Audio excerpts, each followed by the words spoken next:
এখন আমি আপনাদেরকে বলবো, দুধ পান করানোর সময় মা যদি কোরআন তেলাওয়াত করে তাহলে দুধের সাথে কোরআন তেলাওয়াত যায় ঢুকে। আর যদি কোনো মা দুধ পান করানোর সময় গান শুনে তাহলে দুধের সাথে গানও ঢুকতে পারে কি পারে না? তেলাওয়াত যদি ঢুকতে পারে গানও ঢুকতে পারে। এজন্যই বলতেছিলাম সাবধান। আল্লাহর নবী রহমতের নবী বলে, উম্মতের দল ভালো করে মনে রেখো, সন্তান তোমার কাছে আল্লাহর পক্ষ থেকে বহুত বড় আমানত। এই সন্তানকে তুমি দিন শিখাও, সন্তানকে আল্লাহর পরিচয় শিখাও, এই সন্তানকে আল্লাহর পরিচয় শিখাও। এজন্যই তো পবিত্র কোরআনুল কারীমের একখান সূরা আছে সূরাতুল লোকমান। ওই সূরায় লোকমান একজন লোকমান হাকিম, বহুত বড় আল্লাহর একজন ওলি। ওই লোকমান হাকিম, তার নামে আল্লাহ পাক কোরআনুল কারীমের একখান সূরার নাম করেছেন। যার নামে আল্লাহ সূরার নাম করে তিনি আল্লাহর কাছে কত প্রিয়, কত মাকবুল। কেন তিনি এত মকবুল হলেন? এর একটা মূল কারণ হলো লোকমান হাকিম তার সন্তানকে আল্লাহর পরিচয় শিখাইতেছে। ওয়াইদ ক্বালা লুকমানু লিবনিহি ওয়া হুয়া ইয়াইযুহু ইয়া বুনাইয়া লা তুশরিক বিল্লাহ ইন্নাশ শিরকা লাযুলমুন আযীম। ও বাবা শোনো, বাজান কত সুন্দর করে লোকমান ডাক দিছে, ইয়া বুনাইয়া। বুনাইয়া শব্দের অর্থ হলো আমার বাজান, ও আমার আদরের বাবা। সন্তানকে যখন আল্লাহর পরিচয় শিখাইবেন, সন্তানকে যখন আখিরাতের বুঝ দিবেন, তখন ধমক দিয়া না, রাগ কইরা না, বেত হাতে নিয়া না, লাঠি হাতে দিয়া না। আল্লাহ শিখাইতেছে যে দেখো লোকমান তার সন্তানকে কত মায়া কইরা ডাক দিয়েছে, বাজান ও আমার আব্বা। এত সুন্দর বুনাইয়া শব্দের হলো কলিজার টুকরা সন্তান, এত সুন্দর করে সে ডাক দিছে। আমি আপনার সন্তানকে যখন আল্লাহর পরিচয় শিখাবো, আদর কইরা মায়া কইরা ডাইকা ডাইকা তারে আল্লাহর পরিচয় শিখাবো। ডাকটা কেমনে দিমু এটাও আল্লাহ কোরআনের মাধ্যমে শিখাইছে। সুবহানাল্লাহ জোরে বলেন। এই বেটা কি রে, এখনো নামাজে গেলি না? তাড়াতাড়ি উঠ। কিছু কিছু বাবা তো আছে গালাগালি শুরু করে, ঠিক না? হ্যাঁ, গাল্লিয়া ধমকাইয়া ফিটাইয়া নামাজি বানাইলে নামাজ টিকে না। এই নামাজ দাইমি হয় না। আল্লাহ কিন্তু কিভাবে আল্লাহর হুকুম সন্তানকে মানাইতে হবে এই ধরনটাও কিন্তু আল্লাহ আমাদেরকে শিখাইতেছে। আমরা তো কোরআন পড়ি না, বুঝি না, এজন্য নিজের মর্জি মতো চলি, মন মতো চলি। নরম ভাষায় ডাকো, সন্তানকে মায়া করে ডাইকে আল্লাহর পরিচয় শিখাও, আল্লাহর বিধি বিধান দিবি, ধমক দিয়া না, পিটায় না। আল্লাহ পাক রব্বুল আলামিন কয়, লোকমান হাকিম যেইভাবে তার সন্তানকে আমি আল্লাহর পরিচয় শিখাইলো, এই ডাকটা আমি আল্লাহর কাছে বড় মায়া লাগছে। অতএব আমি এই ডাকটা তোমাদেরকে শুনাইলাম। লোকমান যেভাবে সন্তানকে ডাইকা আমার পরিচয় শিখাইছে, লোকমানের ওই ডাকটাকে, লোকমানের ওই শিক্ষাটাকে আমি আল্লাহ আমার নিজের কথা বানাইয়া কোরআনুল কারীমের আয়াত বানায় দিলাম। একজন মানুষের কথা আল্লাহর কথা হয়ে গেছে, একজন বাবার কথা আল্লাহর কথা হয়ে গেছে। কইছে কিন্তু বাপে, কিন্তু আল্লাহ তার নিজের কথা বানাই লিছে। আওয়াজ আসতে দিয়া কইবেন সুবহানাল্লাহ। একজন বাবার কথা কার কথা হয়ে গেছে? জোরে বলেন কার কথা? তাহলে ওই বাবার কথাটা আল্লাহর কাছে কত ভালো লাগছে, কত ভালো লাগছে। অসুবিধা হইতেছে আপনাদের কি ভাই? পিছনে ভাইয়ের অসুবিধা হইতেছে? মনোযোগ আছে কার কার? একটু হাত থেকে আল্লাহরে দেখা। আল্লাহ তুমি কবুল করো। সবাই বলেন আমিন। আরো জোরে বলেন আমিন। ভাইরা বন্ধুরা, জন্য বলতেছিলাম আল্লাহ পাক রব্বুল আলামিন পবিত্র কোরআনুল কারীমের মধ্যে লোকমানের নামে সূরার নাম করেছেন একটাই কারণ, লোকমানের কথাগুলি আল্লাহর কাছে এত ভালো লাগলো। লোকমানকে, তিনি একজন সন্তানের বাবা, কি করছেন? কয় সন্তানকে তিনি উপদেশ দিতেছেন, সন্তানকে তিনি আল্লাহর পরিচয় শিখাইতেছেন। এজন্য আল্লাহর কাছে ওই কথাগুলো এত ভালো লাগলো। সবগুলি কথাকে আল্লাহ পাক নিজের কথা বানাইয়া কোরআনুল কারীমের আয়াত ঘোষণা দিয়া দিলেন। সুবহানাল্লাহ। فأبواه يهودانه أو ينصرانه أو يمجسانه أو كما قال النبي عليه السلام এজন্যই বাইরা বন্ধুরা সন্তান দুনিয়াতে এসে আল্লাহর ওলি হইয়া কবরও যাবে সে আল্লাহর ওলি হইয়া যদি মা বাবার সিদ্ধান্ত সঠিক হয় আর সন্তান আসছে আল্লাহর ওলি হয়ে কবরে যাবে গুনাহগার হয়ে জাহান্নামী হয়ে যদি বাপ মার সিদ্ধান্ত রং হয় আমি বলি না তারে সবাইরে মুফতি সাহেব বানান সবাইরে মুহাদ্দিস সাহেব বানান সবাইরে হাফেজ সাহেব বানান ডাক্তার লাগবে না ইঞ্জিনিয়ার লাগবে না প্রফেসর লাগবে না এমন কথা আমরা কখনো বলবো না তবে আমরা বলবো ডাক্তার পরে বানান ইঞ্জিনিয়ার তারে পরে বানান অফিসার তারে পরে বানান আগে তারে মুসলমানের সন্তান বানান ডাক্তার পরিচয় আমার সন্তানের বড় পরিচয় নয় আমার সন্তানের সবচেয়ে বড় পরিচয় হলো সে মুসলমানের সন্তান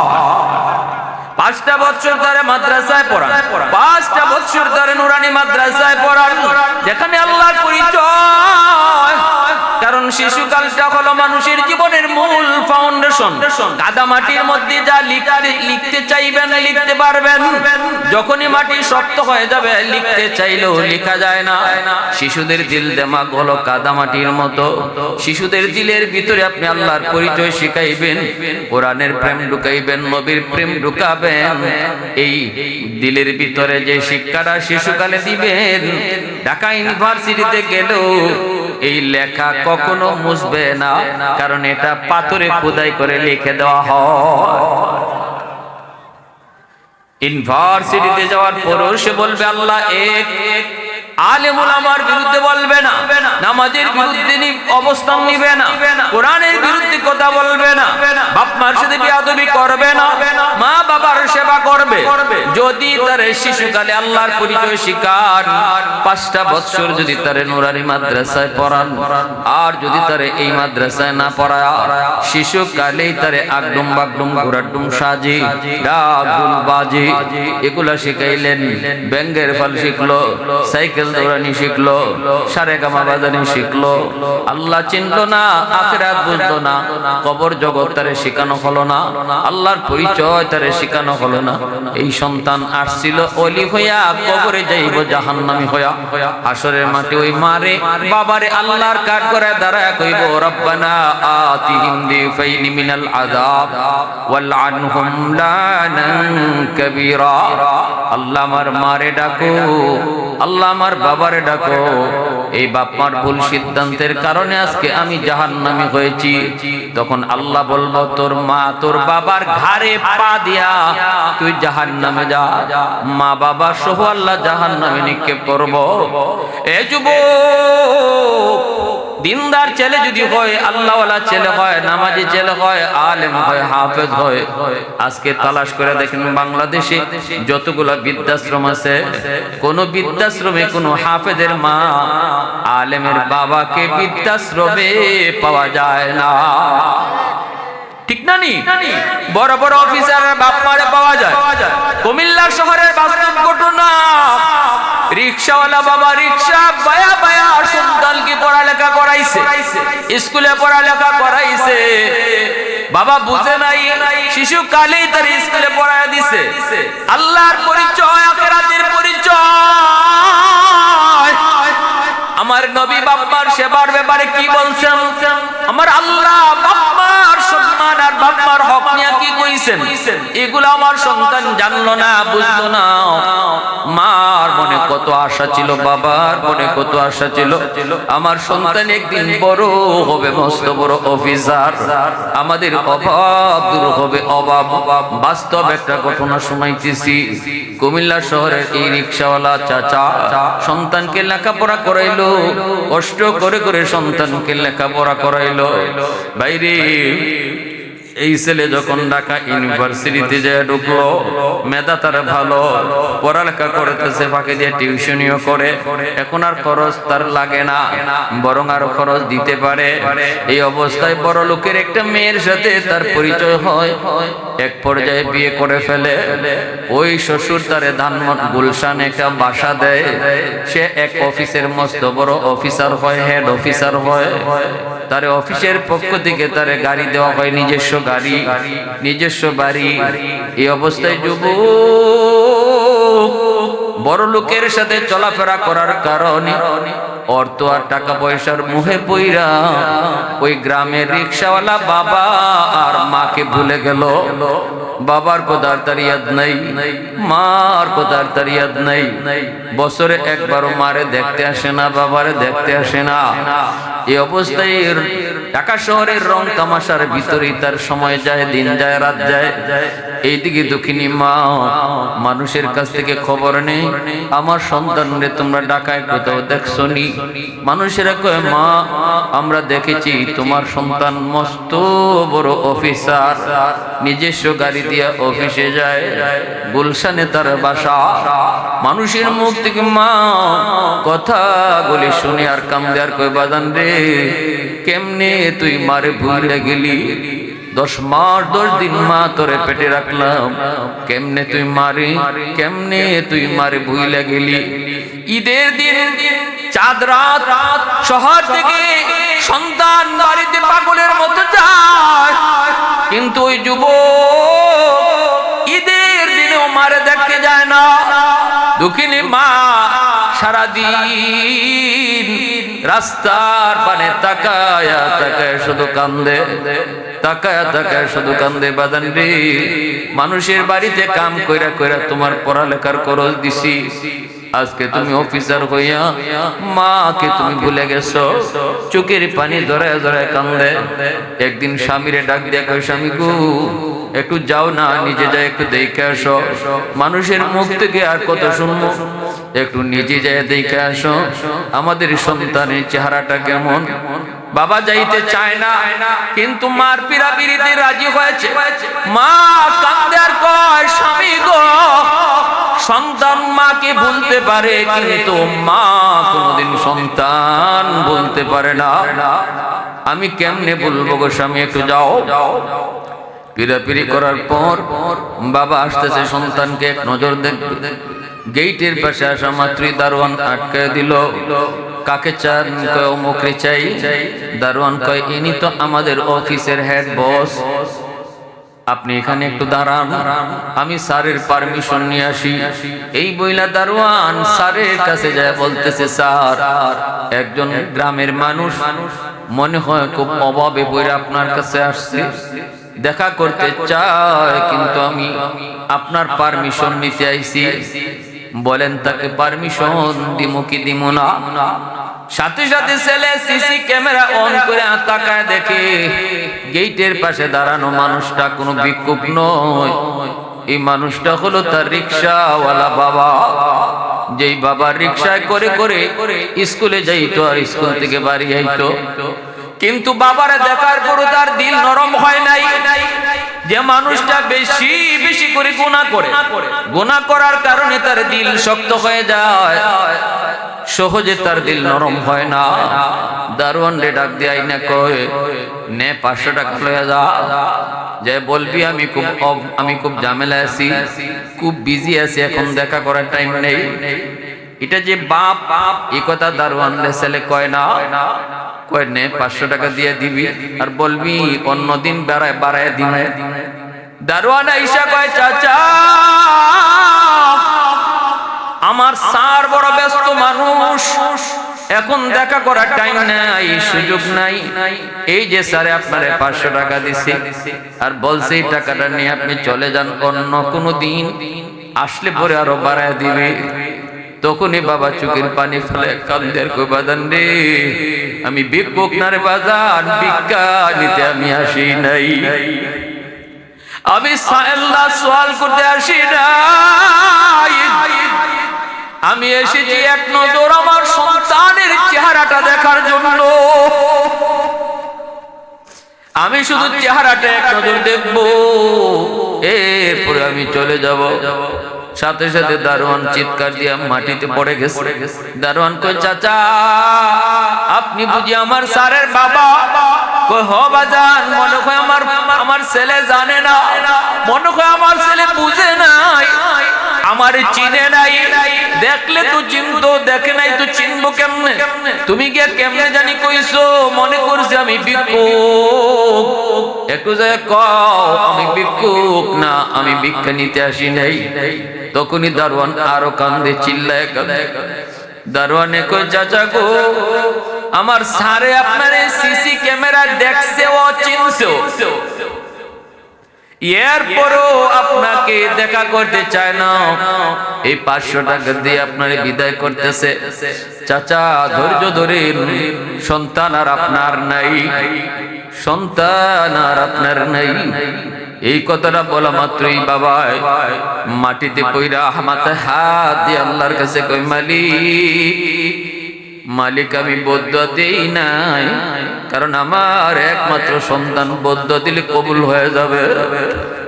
তোমার কাছে দোয়া করি, আল্লাহ তুমি আমার সন্তানরে সঠিক বুঝটা দিও, হেদায়েত দান কইরো। এই বইলা বাবা কাঁদতে কাঁদতে বাড়িতে রওনা দিয়ে দিছে। মা দৌড়ে আইসা ধরছে স্বামীরে, স্বামী গো একটু কও না, কেমন দেখে আসছো? বাবা কথা বলতে পারে না, টুক মুখ কাঁপতেছে। বিবি গো, তোমার ছেলে মস্ত বড় অফিসার, আমার সাথে দেখা করার টাইম নাই। বিস্তারিত ঘটনা বলছে কান্না করে করে। মা চিৎকার দিয়ে মাটিতে পইরা আল্লাহরে কয়, মালিক বদদুয়া দেই না, আল্লাহ আমার সন্তান রে তুমি বিপদে ফেলাও না, সঠিক বুঝ দিও, হেদায়েত দান কইরো। দুজনই বদদুয়া না দিয়ে চলে আসছে, কারণ বাপ মার দোয়া এবং বদদুয়া দুটোই আল্লাহর দরবারে সরাসরি কবুল হয়ে যায়। নবীজি বলেন, সালাসাতুন দাওয়াতুম মুস্তাজাবাতুন লা শাক্কা ফীহি, দাওয়াতুল মাজলুম ওয়া দাওয়াতুল মুসাফির ওয়া দাওয়াতুল ওয়ালিদ আলা ওয়ালাদিহি। 3 ব্যক্তির দোয়া বদদুয়া আল্লাহর দরবারে সরাসরি কবুল।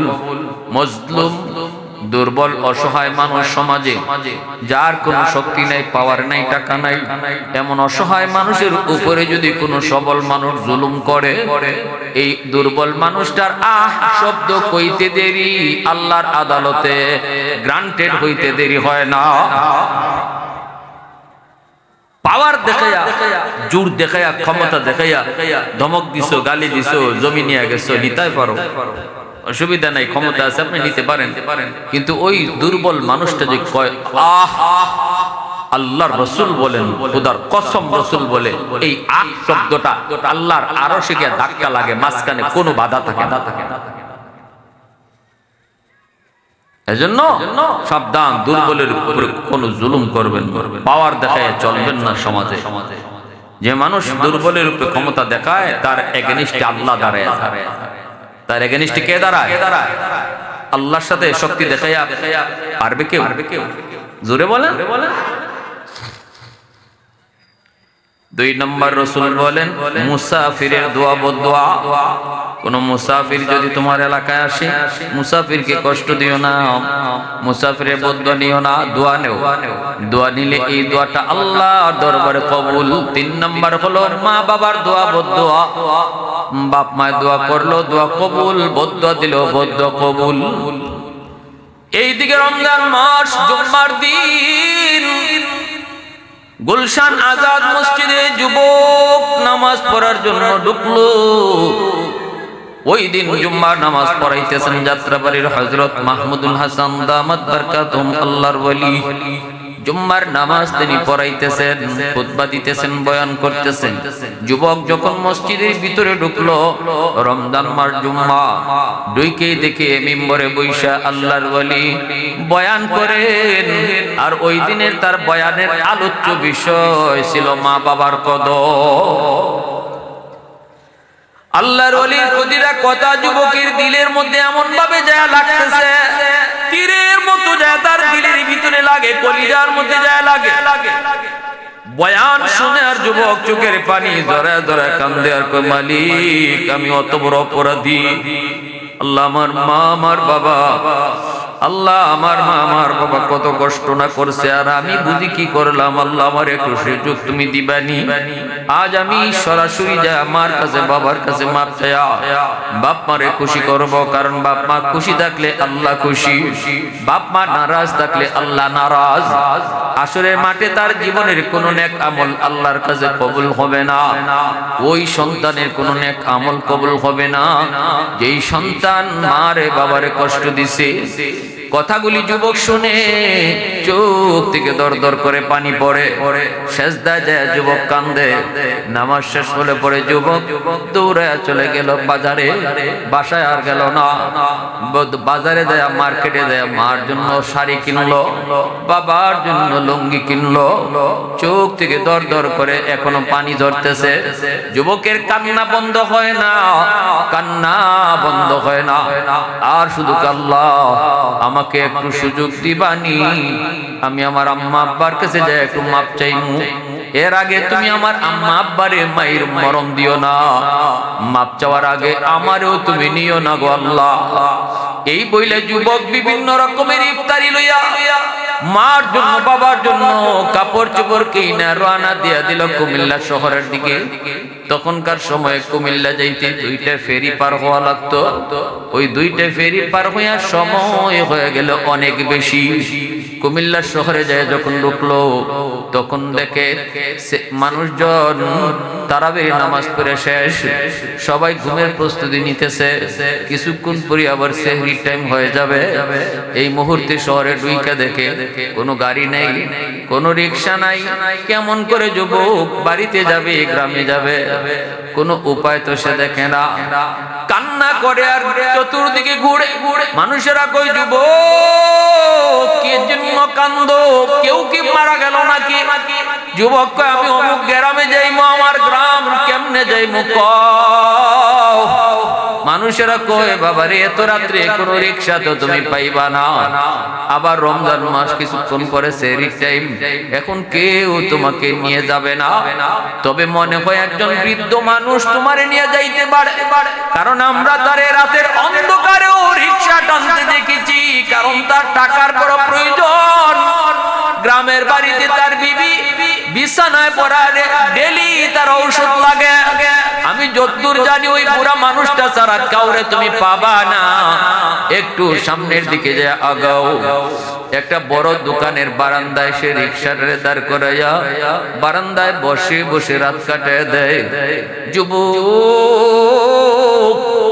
আস্তে আস্তে সামনের দিকে আগায়া দেখতে পেল ঠিকই তো বারান্দায় একটা রিক্সা দাঁড়ানো দেখা যায়, কিন্তু একজন মুরব্বী মানুষ, চেহারা চেনা যায় না, মাফলার দিয়া মুখ পেঁচায় রাখছে। শীতের বাতাস, প্রচন্ড শীত, বাতাস থেকে বাঁচার জন্য মাফলার দিয়া মুখ পেঁচায় রাখছে, আর শীতে কাঁপতেছে। যুবক কাছে যে ডাক দিয়ে কয় চাচা অমুক গ্রামে আপনি যাবেন নি? যেই মাত্র কইছে চাচা অমুক গ্রামে যাবেন নি, যুবক তো জানে না গো এই বৃদ্ধ মানুষটাই হলো তার রিক্সাওয়ালা বাবা। সন্তান যেই মাত্র চাচা কয়া কইছে যাবেন নি, সাথে সাথে বাবা, যদিও সন্তানের চেহারা দেখছে না, মাথাটা নিচের দিকে, তবুও সন্তানের কণ্ঠ শুনে বাবা চিনে ফেলেছে এই যুবক আর কেউ নয়, তার সন্তান, কলিজার টুকরা সন্তান।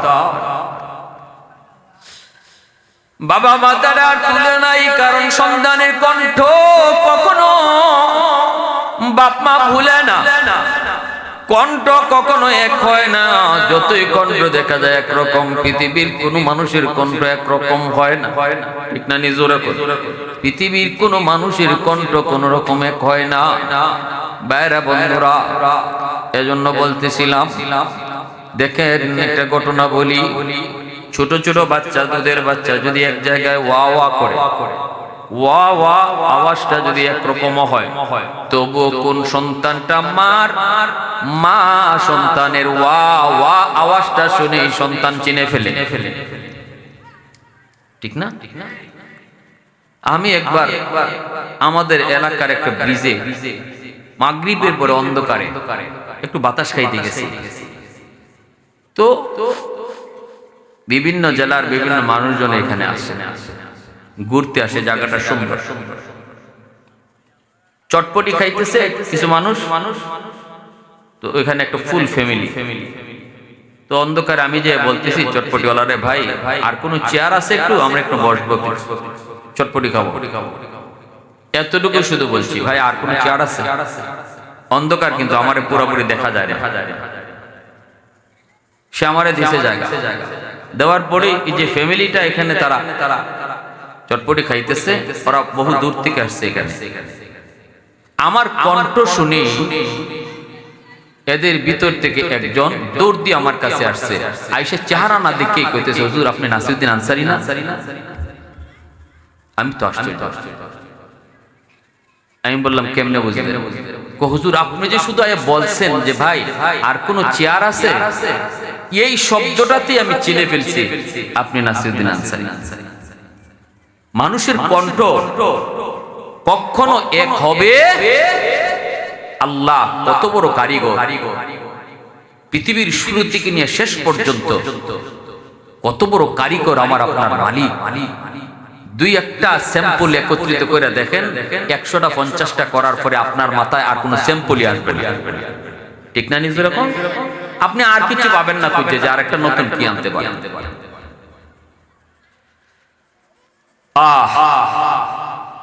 আজকেও যখন আসতেছি আমার কালাম ভাইয়ের সাথে আপনাদের এলাকায় চোখনগরে এক পাম্পে নামাজ পড়ছি, পিছনে একজন হুজুর নামাজ শেষ হওয়ার পর উনি বলতেছে, হুজুর আমি শুধু আপনার সালামটা গিয়ে পাইছি, আসসালামু আলাইকুম ওয়া রাহমাতুল্লাহ, আমি ইমামতি করছি, আপনি সালাম ফিরাইছেন, আপনি আমরা তো পিছনে আপনার সামনে, আপনার সালাম যে ফিরাইছেন সালামের টোনটা শুনে আমি বুঝে ফেলছি আপনি নাসিরউদ্দিন আনসারী। মানুষ আল্লাহ পাক রব্বুল আলামিন, আরো বিশেষ করে মা আর বাবা কখনো সন্তানের কণ্ঠ ভুলে, যেই মাত্র ছেলে কইছে চাচা অমুক গ্রামে যাবেন, সাথে সাথে বাবা মাথাটা নিচের দিকে রেখে বলতেছে, চোখটার উপরে তুলে নাই, চোখ মুখার উপরে উঠায় নাই, মাথাটা নিচের দিকে রেখে বাবা তখন কয় হ বাজান যাব। ছেলে তখন বলতেছে কত টাকা ভাড়া দেওয়া লাগবে? তখনই বাবা মাথাটা নিচে রেখে চোখের পানি জড়ায় জড়ায় কাঁদতেছে আর বলতেছে, বাজান রে জীবনে কতদিন তোমার এই রিকশায় তুলছি আর নিছি, কোনদিন তো ভাড়া চাই নাই, আজকেও তোমার কাছ থেকে ভাড়া নিব না। যেই মাত্র এই কথা বলছে ছেলের সাথে সাথে গলা জড়ায় ধরছে, কে গো আপনি কে? সাথে সাথে বাবা মাথার মাফলারটা সরায় কয়, চিনোনি এই বুড়া মানুষটারে? বাবার গলা জড়ায় ধরে আপা জড়ায় ধরে ছেলে কান্দে, বাবাও কান্দে। ছেলে কয়, আব্বা আমি বহুত বড় অন্যায় করে ফেলেছি, বহুত বড় ভুল করে ফেলেছি, শয়তানের ধোঁকায় পড়ে আমি এমন করছি, আব্বা আমারে মাফ করো, মাফ করো, মাফ করো। পায়ে ধইরা যখন কান্না শুরু করছে, টান দিয়া বাবা বুকে উঠায় কপালে চুমু খাওয়া শুরু করছে। বাড়ির পাশে গিয়া দরজার সামনে যখন আম্মু কুয়া ডাক দিছে, অসুস্থ মা ছিল বিছানায়, সন্তানের আম্মু ডাক শোনা মাত্রই মা সাথে সাথে সুস্থ হয়ে গেছে। মার পা জড়ায় ধরে কান্দে, মা কপালে চুমা খায়। ওই যে বাপ মায় দোয়া করছিল, আল্লাহ সন্তানকে সঠিক বুঝ দিও, হেদায়েত দিও, বদ্ধ দেই না। আমার রসুল কয় দোয়া দিল দোয়া কবুল, বদ্ধ দিল বদ্ধ কবুল। এজন্য আপনাদেরকে বলবো, সন্তান যদি কখনো অন্যায় করে বদ্ধ দিয়েন না, বিপদে পড়লে মা কাঁদতে হবে, বাবাই কাঁদবে। যদি আজকে আমার সন্তানকে দিন শিখাই, এই আপনাদের মাদ্রাসায় পড়াই, কোরআনের মহব্বত কলিজায় দেয়া যায়, আমার নবী মা বাবার বিষয়ে কি করছেন, কি বলছেন, আমার আল্লাহ কি বলছেন, ওই শিক্ষাটা যদি সন্তান কলিজায় নিয়ে যায়, সন্তান ডাক্তার হলো বাপ মারে বৃদ্ধাশ্রমে রাখবে না, ইঞ্জিনিয়ার হলো বৃদ্ধাশ্রমে রাখবে না। আর যদি আপনি হাফেজ আলেম বানাইবার নিয়ত করেন, তাহলে নূরুন আলা নূর, কিয়ামতের ময়দানে আল্লাহ নূরের একটা মুকুট লইয়া দাঁড়ায় কইব, কই তোমরা বাপ মা নবীর আব্বা আম্মা, কইব আল্লাহ এই যে আমরা অমুক নবীর আম্মা অমুক নবীর আব্বা। আল্লাহ বলবেন আমি তো কোন নবীর বাপ মাকে তালাশ করি না।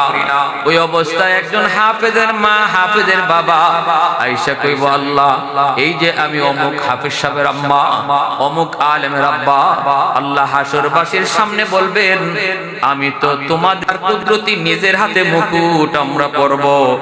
যদি সন্তানকে হাফেজ বানাইতে পারি, আলেম বানাইতে পারি, সবাই নিয়ত করব ইনশাআল্লাহ।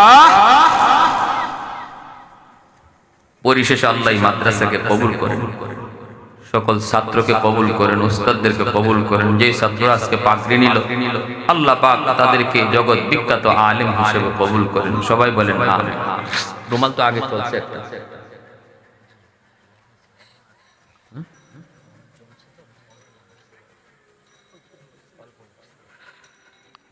কওমি মাদ্রাসাগুলো সম্পূর্ণই এলাকার সহযোগিতায় চলে। আপনারা অনেক দান করছেন, আমি এসে শুনছি দেখছিও। এরপর আমি মুসাফির হিসেবে শুধু আপনাদের কাছে একটা আবদার করব, মুসাফিরের দোয়া কবুল।